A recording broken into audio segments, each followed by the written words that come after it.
your boy, and I'm doing this vlog thing again.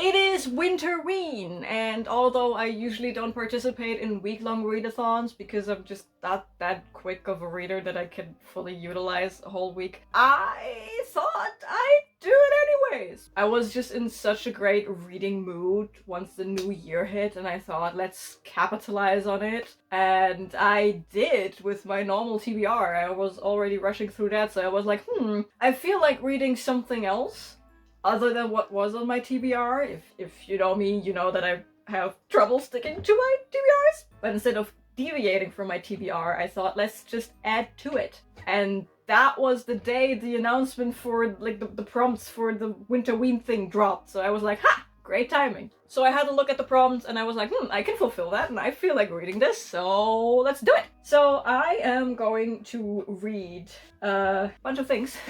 So for Winterween, there are 5 reading prompts, and I think 6 or 7 photo prompts, I don't know. And the prompts are, let me look at my handy dandy notes. Read a book in the dark or at night, read a horror or a thriller, read a book with a house on the cover or in the title, read a horror published at least 5 years ago, and read a novella or manga or listen to a spooky audiobook. I can tell you right away I don't have a horror that is older than 5 years because I very rarely read horror. It's just here and there some. I do try to improve on that, but I don't have a horror that is older than 5 years. So that is out of the question right away. But I can fulfill the other prompts. The first prompt says to read something in the dark or at night. So I want to do that like in the dark / at night. So I picked a short novella called Graveyard Shift by, let's pretend I know who the author is. This is under 100 pages, so I should be able to read that just in one go or maybe in 2 goes before I go to bed, and it is winter. So it's easier to read something in the dark than to read during the light of day, so I should be able to get that done. Graveyard Shift is, I believe, like a 1800s cowboy weird situation where we follow a guy who is a gravedigger. That's all I know about it. Then we have read a horror or thriller, and for that I picked up Family Business by Jonathan Sims. Not the head archivist of the Magnus Institute in London, but the guy who wrote that podcast. This is the second book by this wonderful man, and this book follows a singular character for once. He has another book out, 13 Stories. 13 Stories kind of reads like a season of Magnus Archives where you have like this character does this character does that, this character does that, and it's like a bunch of short stories with weird things happening to people, and then by the end it all comes together and it's like, oh, season finale, basically. This one does something different. In this one we follow Dia, and after a great personal loss, she decides to work for a company that cleans up after dead people. As in like, no, they don't take away the body, but they clean up everything else. So, you know, if someone like dies and isn't discovered for a month, the coroner takes away the body, but there's still a puddle around, and that's what they clean up. And Dia decides, that is the job I want to go for right after my best friend died. But during these jobs, when she's going to places, it's a very macabre job, and she has to deal with her own grief, but also with the fact that she's cleaning up after dead people who had very different circumstances in which they lived. She starts to experience certain weird things that are happening to her, and connections may show up, and that is where the horror aspect of this comes in, I think. Then for the prompt of read something with a house on the cover or in the title, I am going to read Behind You by Riley Dark, which is a thriller. And that is all I know about this book. There is a house on the cover. I apologize if you can hear these children screaming. It sounds like someone face planted. Whoops. And then for comic, manga, spooky audiobook, I went with a comic because I desperately wanted to read House of Slaughter, Volume 2. I love the Slaughterverse. In the Slaughterverse, we have these people, well, mainly the House of Slaughter, but there are other houses, which employ people who can see monsters. Usually, monsters can only be seen by children. Monsters are created by the imagination of children. If they believe strong enough that there is a monster in the woods, there is a monster in the woods. And it will kill everything and anything in its path to kill that child. And the people of, for example, the House of Slaughter, they are hunting these monsters so children are not getting killed. In volume 2, we follow someone who is wearing a Scarlet mask, which means he is a archivist, someone who is keeping the books, who does the research. He's not an active hunter, he's just documenting everything around a hunt, and he is sent to a summer camp, and he's told, check this out, there's weird things happening. We don't know if it is a monster or not. You have the knowledge to determine, is this a monster or is this just a serial killer? Figure it out. If you need reinforcements, call for them. If not, just come back. And we follow Edwin, that's his name, to the summer camp and figure shit out. I love the Slaughterverse so much. That's my intro to this Winterween thingamathing thing. I don't know how long this will be. I don't know how I will shape or form this vlog situation that is going on, but I will probably tell you about these reads.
So I reached the 100-page mark in Family Business, like 106 pages into the whole thing. It's hard to say what I'm thinking about this so far, because not a lot has happened so far, if that makes sense. So we follow Dia, and Dia just lost her best friend slash roommate, and she thought the best way to deal with that is to start a new job as someone who is cleaning up after people who died, as in like organic material disposal and shit, sometimes quite literally shit. And we have been to 3 different jobs at this point. Well, we have been to more, like she has been to more jobs, but there were like 3 that were described in here because, and I hope this is part of the plot that is hopefully happening soonish, these 3 jobs are significant in a way that she basically gets possessed by the people who die, in a way. It's hard to explain. So the first job, it's like, that's how the book starts. It's this old lady, and when weird things happen, she's like, okay, this is my first day on the job, maybe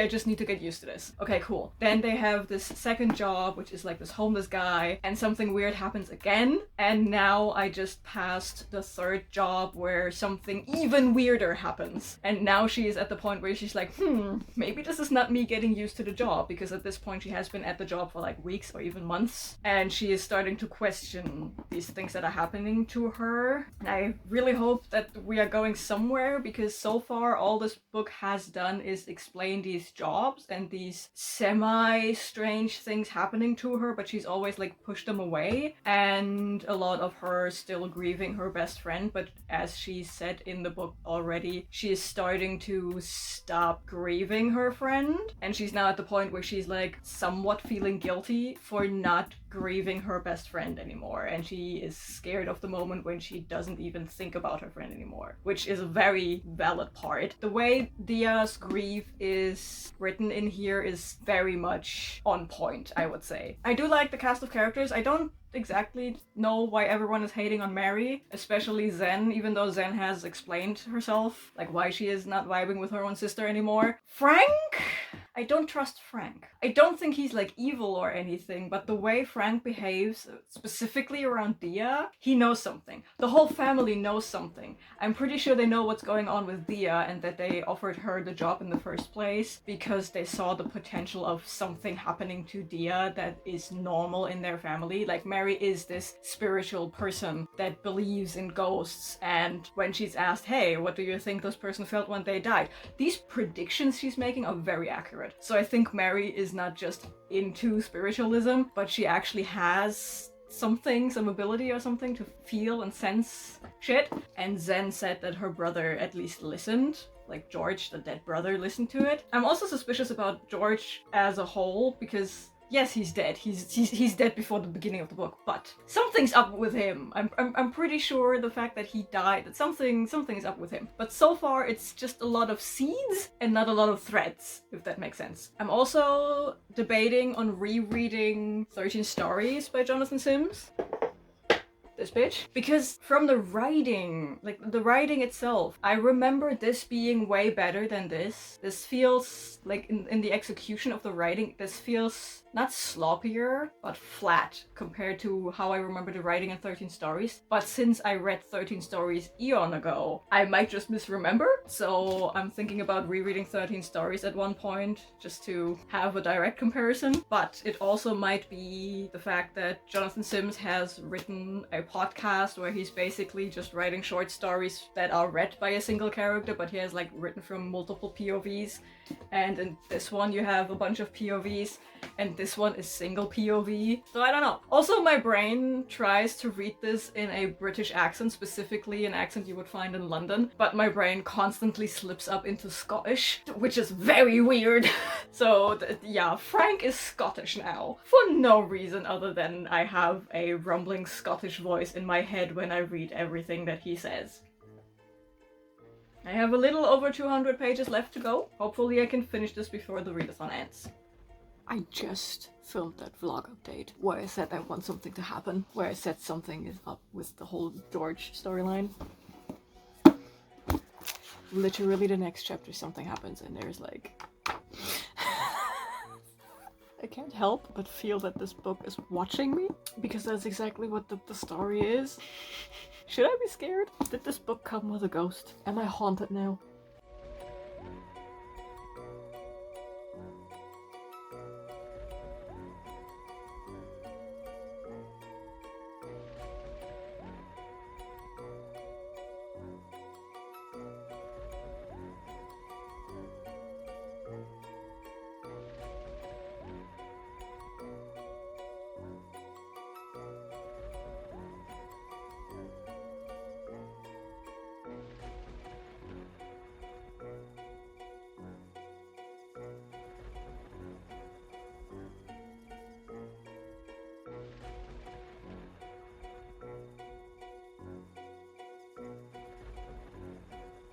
The gasp.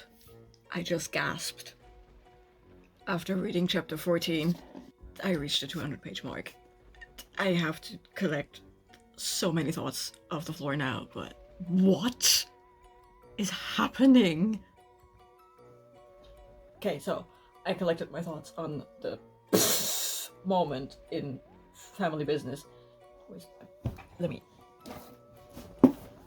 Family business.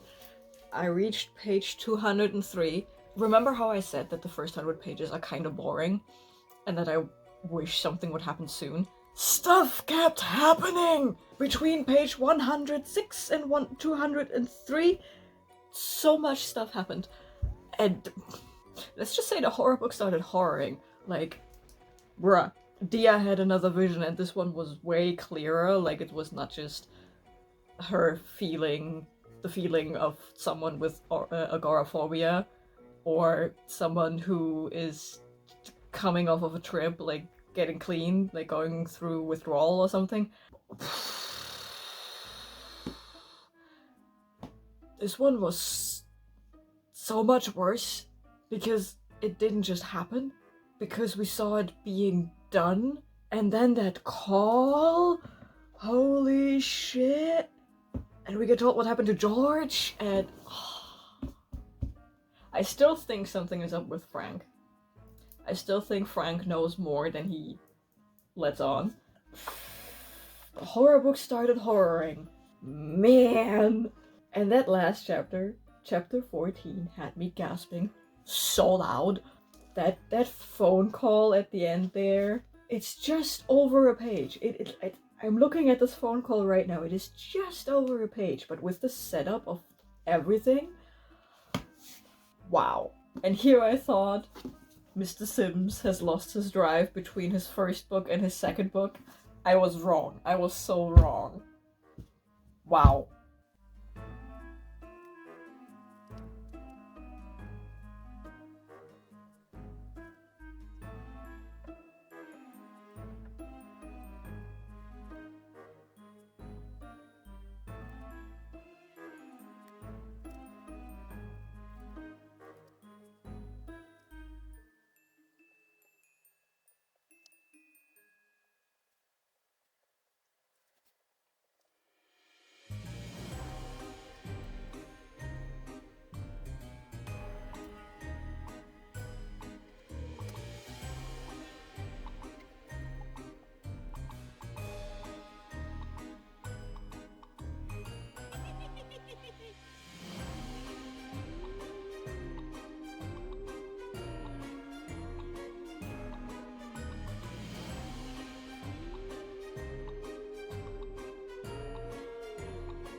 So I finished House of Slaughter Volume 2 Scarlet for the comic slash manga slash spooky audiobook prompt of Winterween. And oh my god, it's so good. I am just deeply in love with the Slaughterverse as a whole, so I was expecting greatness. I was not expecting to have such Bloodborne vibes that I just fall in love with the whole thing on a different level, because if you know me, I am the biggest Bloodborne whore. I love that video game so much. Am I good at it? No, but I love it. And House of Slaughter Volume 2 just hits that exact kind of vibe. If you know, you know. It's very hard to explain what kind of vibe that is, but if you know, you know. I would definitely say if you like Bloodborne, read specifically House of Slaughter Volume 2. It's so good. It's so good. I really enjoyed reading this. There's not much I can say about it because A, I already told you all of the plot in the intro, and B, everything else would be spoilers. And I think this is one of those stories that you have to experience for yourself to get it. Like, I could tell you what's happening, but it wouldn't be right. You would have the information, but you would not have the feeling, because you have to read the whole thing to get the feeling, if you know what I mean. So yeah, that's the whole thing.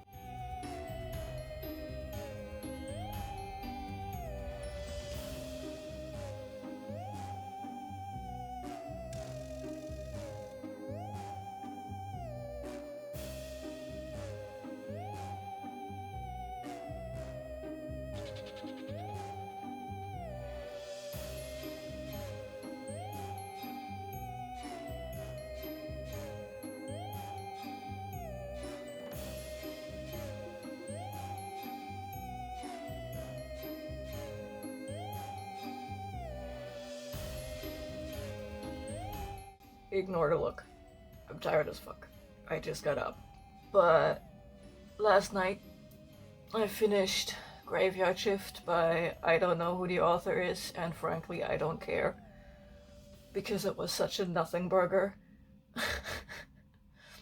I thought I'm in for like some cowboy crossroads horror thing. The only horror of the whole thing was the fact that it existed. It started off well enough with like dumping some exposition on us, and I'm like, okay, cool, this is a novella not even 100 pages long. I guess we have to front load some information. I get it.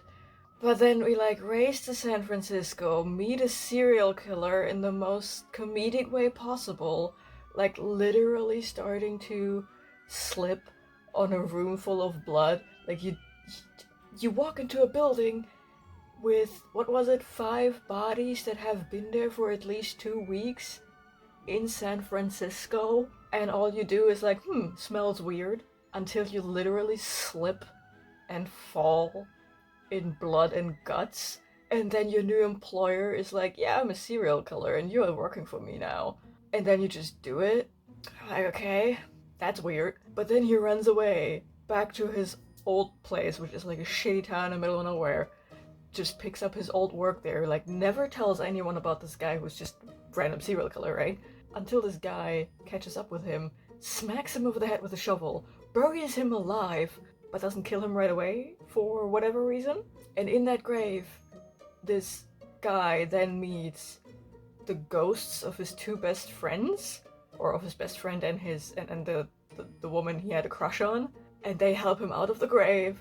They info dump some more info about the serial killer and where to find some weapons to kill the guy. And the main character just goes there and then meets a time-traveling demon hunter lady from 2026. And she then just, yeah, I give you weapons. I met the guy. I want to kill him. She never did it.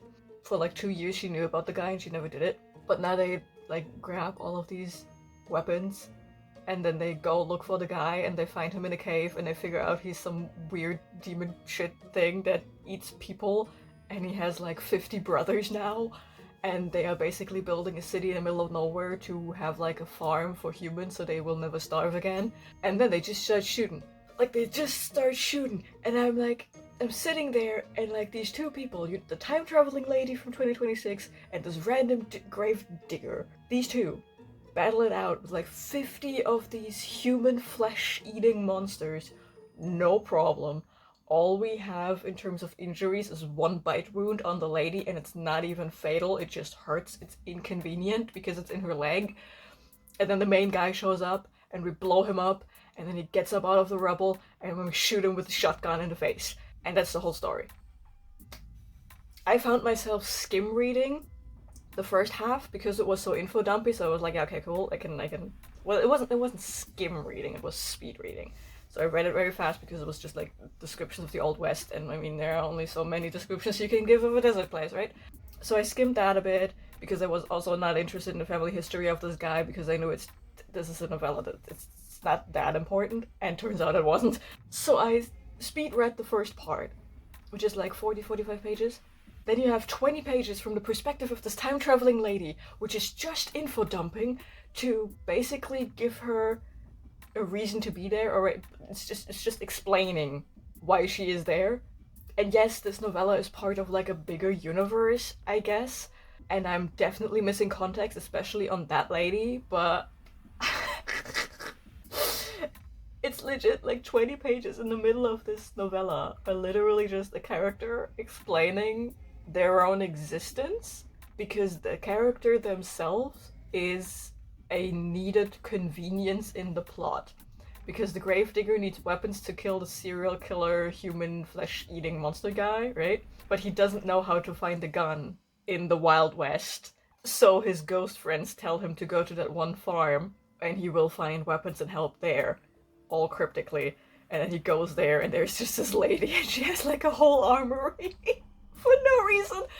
Also, in these 20 pages, she just casually drops the fact that, like, one winter night, she was attacked by like 30 vampires, but it's fine, because there are magical wards around her farm, so she would just use them as target practice, because the vampires never ran away once she started shooting. This novella was such a nothing burger. I'm glad it's over. I'll move on to reading something better now.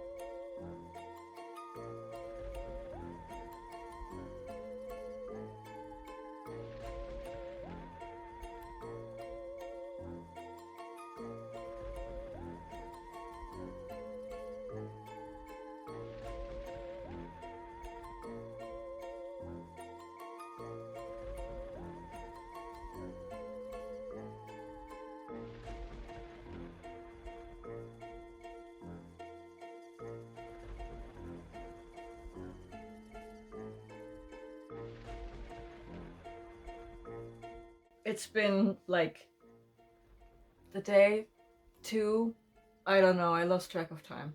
It's irrelevant. I finished Family Business by Jonathan Sims, not the head archivist of the Magnus Institute in London.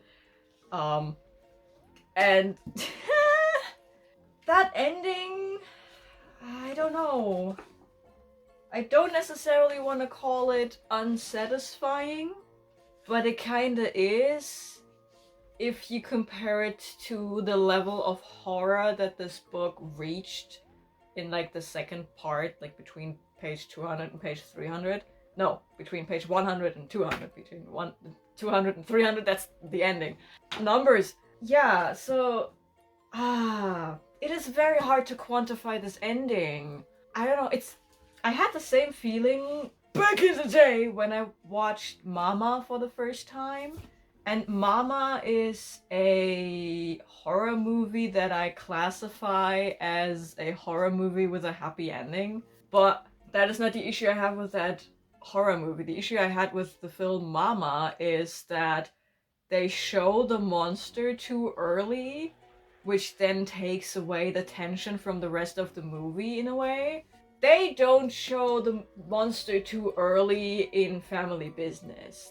When you realize what the monster is, who the monster is, how the monster is, that is perfectly timed. But the resolution to the conflict we have because of the monster, the conflict we have with the monster, just feels flat in the same way that the movie Mama feels flat after the reveal of the monster. If that makes sense. This is me trying to put a feeling into thoughts and voice these thoughts out loud. I think you can see that is not my strong suit. I still enjoyed Family Business. But it's very much a roller coaster. Like, you have this very slow beginning, then you have this really high middle part, and then you have that ending. So it's a bit like going up the roller coaster without, like, you have the anticipation but nothing happens, and then you get like stuck on the first lift hill, and then you just sit there for 5 minutes, but like it's an issue that they can resolve down in the train station without having to evacuate the cars. And then you finally get down the lift hill and you go through like a corkscrew and an anti-gravity hill and a looping, and then you just get stuck on the final brake run again before you hit the station. Now I just outed myself as a roller coaster nerd, but that's just how I have to describe this book, because I am missing the right words to describe it, I feel like. So yeah, it's the same feeling as the movie Mama, and it's a very disappointing roller coaster ride. But at the same time, it's still a good book. I'm just digging my own hole here, am I? But finishing this makes me want to reread 13 Stories, which is over there on my bookshelf, to figure out if I'm misremembering how good 13 Stories was on a writing technique level, or if there is actually a shift in the quality of the writing. It's still good writing, don't get me wrong. It just very much feels like the first time Mr. Jonathan Sims had to write a full-length novel instead of different shorter stories that then wind up together in the same thing, you know? Again, so many words, so little I'm saying. Anyway, I'm gonna close out this vlog. Give me a second. So, this was my Winterween.